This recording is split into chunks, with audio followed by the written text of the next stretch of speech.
حضرت سیدنا یزید بن میسرہ رحمۃ اللہ کے تعالی علیہ فرماتے ہیں،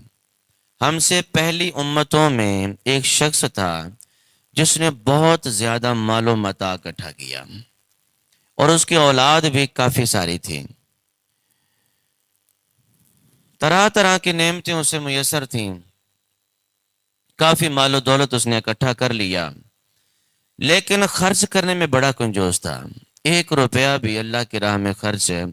نہیں کرتا تھا۔ مال و متاع آ گیا، نوکر چاکر آ گئے، عیش و عشرت کی زندگی گزار رہا، بہت سارے خادم رکھ لیے، جب آنکھ کھولتی، جب زبان سے کوئی جملہ نکلتا تو جی حضوری سامنے آتی، لبیک ہم حاضر ہیں۔ ایک دن ایسا آیا کہ اپنی دنیا میں یہ مگن تھا، مست تھا مال و دولت کے اندر۔ ملک الموت سیدنا اسرائیل علیہ السلام ایک فقیر کی صورت دھار کر اس کنجوس مالدار کی دہلیز پر پہنچے، سوال کیا، اندر سے اس کے نوکر چاکر خدام باہر آئے، صدا لگائی، فقیری کا روپ تھا کہ میں سائل ہوں، مجھے کچھ دیا جائے۔ تو نوکر چاکر کہنے لگے، جی ہمارے جو صاحب ہیں نا، ہمارے جو آقا ہیں، ہمارے جو مالک ہیں، وہ تمہارے جیسے فقیروں کی کہیں مدد کرنے کے لیے گئے ہوئے۔ جھوٹ بولا۔ حضرت اسرائیل چلے گئے، کچھ دیر گزری، واپس پھر تشریف لائے، دروازہ کھٹکھٹایا، آپ نے فرمایا کہ اپنے مالک سے بولو، اپنے بادشاہ سے بولو کہ اسرائیل آیا ہے آپ کی روح قبض کرنے کے لیے۔ اب نوکر چاکر خدام اندر گئے اور بتایا بھی آپ کی تو روح قبض کرنے کے لیے اسرائیل آئے ہیں، ملک الموت آئے ہیں۔ اب وہ بادشاہ کہنے لگا بھی ان سے جا کے کو بھی مجھے معافی دے دیں، میرے بدلے میں کسی اور کی روح قبض کر لیں، اگر آپ کو کچھ چاہیے، معلومات آپ کو دولت چاہیے تو اس کے بدلے ہم آپ کو دے دیتے ہیں، مجھے معافی دے دیں۔ حضرت اسرائیل فرماتے نہیں، رب نے جو اپنا فیصلہ کر دیا وہ فیصلہ کر دیا، اس میں تبدیلی نہیں ہو سکتی، لا تبدیل لکلمات اللہ، رب کے کلمات تبدیل نہیں ہوتے۔ حضرت اسرائیل اندر تشریف لائے، فرمایا کہ بادشاہ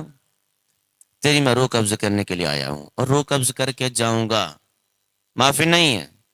اب وہ بادشاہ اپنے نوکروں چاکروں کو کہنے لگا بھی جتنے بھی سونے کے صدوق ہے، چاندی کے صدوق ہے، معلومات، دولت، نوٹ، کرنسی، جو کچھ بھی ہے نا، سارا کچھ اکٹھا کر کے میرے پاس لے آؤ۔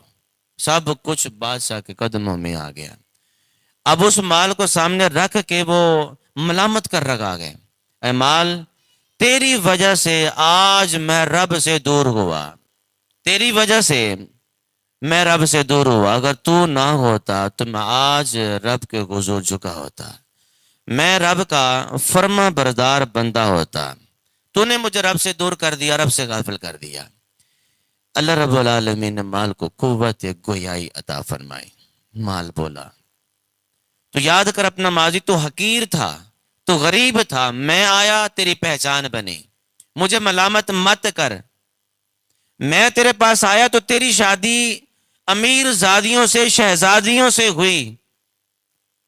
کہ وہاں تک کوئی غریب یا نیک بندہ پہنچ ہی نہیں سکتا، ان سے شادیاں کر ہی نہیں سکتا، میں تیرے پاس آیا، تیری پہنچ امیر زادیوں تک ہوئی، تیری پہنچ شہزادیوں تک ہوئی، تیرا نکاح ہوا ان سے، اگر میں نہ ہوتا تو تیری بڑے بڑے بادشاہوں سے بات چیت بھی نہ ہوتی، مجھے ملامت مت کر۔ تو آج اپنے آپ کو ملامت کر کہ میں تیرے پاس آیا اور تو نے میری وجہ سے اپنے آپ کو غفلت میں ڈال دیا، اگر تو چاہتا تو میری وجہ سے رب کے قریب بھی ہو سکتا تھا، میں نے تجھے مجبور نہیں کیا کہ میں تیرے پاس آیا ہوں تو رب کو بھول جا، میں تیرے پاس آیا تو عیش و عشرت کی زندگی گزار، دنیا میں مگن ہو جا، میں نے تو نہیں کہا تھا، تیرے پاس عقل بھی تھی، تیرے پاس سوچ بھی تھی، تیرے پاس سمجھ بھی تھی، تیرے پاس سب کچھ تھا، لیکن تو نے اپنا دولت کے اندر اپنے آپ کو مست کر کے رب کو بھلا دیا۔ مجھے ملامت مت کر، اپنے آپ کو ملامت کر، زیادہ ملامت کا مستحق تو ہے، زیادہ ملامت کا مستحق تو ہے۔ اب موت کے وقت اس بندے کی آہوزاری، اس بندے کی حسرت کو اللہ رب العالمین نے پاک کلام کے اندر بیان فرما دیا، وَأَنفِقُوا مِمَّا رَزَقْنَاكُم مِّن قَبْلِ أَن يَأْتِيَ أَحَدَكُمُ الْمَوْتُ فَيَقُولُ رَبِّ لَوْلَا أَخَّرْتَنِي إِلَىٰ أَجَلٍ قَرِيبٍ۔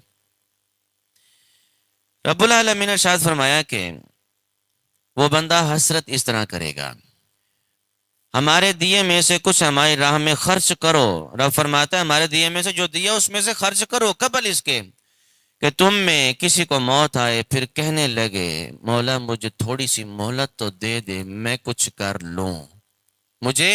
تھوڑی سی مہلت دے دے میں کچھ کر لوں، میں صدقہ کر لوں، میں نیکوں میں ہو جاؤں، میں تیرے فرما برداروں میں ہو جاؤں۔ اللہ رب العالمین فرماتا ہے ہرگز کسی جان کو مہلت نہیں دی جائے گی، جو وقت مقرر ہے اس وقت پر روح قبض کر لی جائے گی، کسی جان کو ایک لمحے کے لیے بھی مہلت نہیں ہے۔ یہ کثرت، یہ آوازاری موت کے وقت ہر بندے کو نظر آتی ہے، ہر بندے کو افسوس ہوتا ہے، لیکن اس وقت یہ سب کچھ کرنے کا فائدہ نہیں ہے، وہ وقت اخیر ہوتا ہے۔